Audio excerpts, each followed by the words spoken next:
Hey, automobile insurance, y'all. Hey, there are 3 types. Everybody listen up.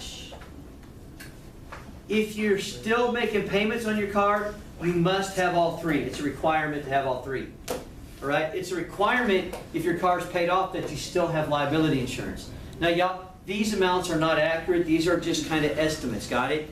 But what I kind of do is this. Say, let's just say for liability, say it's $7 per every $1,000 that your car's worth for guys. We'll say $5 for women. I don't know if that's accurate. I'm just trying to put something in a ballpark that's close. Okay? So if you have a $15,000 car, 7 times 15, well 5 times 15 is 75.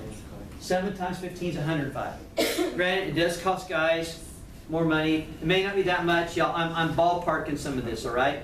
I am going to say this here, unless you have some real exact circumstances, we're going to cap out most of this at about $300 for people because, let's be realistic, not your fancy sports car that's $300,000. That was different, okay?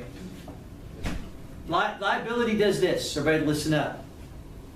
Liability pays this. Suppose I have a wreck and it's my fault and I hit somebody named Angel. There's nobody named Angel in the room, so I'm picking Angel. I hit Angel, okay? Liability will pay to fix Angel's car, okay? It won't pay to fix my car. If I want my car fixed, I have to also have collision. Now I want to say this here. Let's say collision's about this here, and I don't know, like, so I took like same $15,000 car times 8, $15,000 car, the 15 times 6, 90. The collision will pay then to fix my car. It's my fault. Liability fixes Angel's. Collision fixes mine.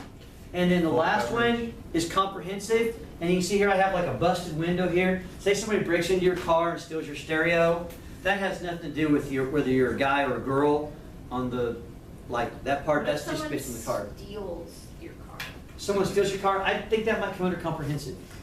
And if this one's usually fairly, now granted some vehicles are more apt to be stolen and broken into than others.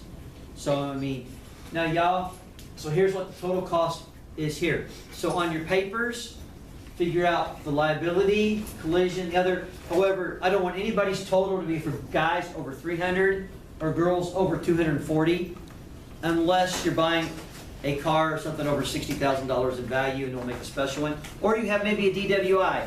Because I know if somebody has a DWI, they're paying $400 a month in insurance on like a nothing type car because they have messed up. Your driving record and all those things affect these things. So that's why this one is not 100% accurate by any means, but I do want to explain. Now here's the other part. You have to have liability. I will tell you this, my car, like I had full coverage on it for about 7 years, then my car was only worth maybe about $1,500 total, so I canceled the collision and comprehensive. And I just paid the liability, which only cost me about $60 a month for the liability on it. Not that much because the car wasn't worth what.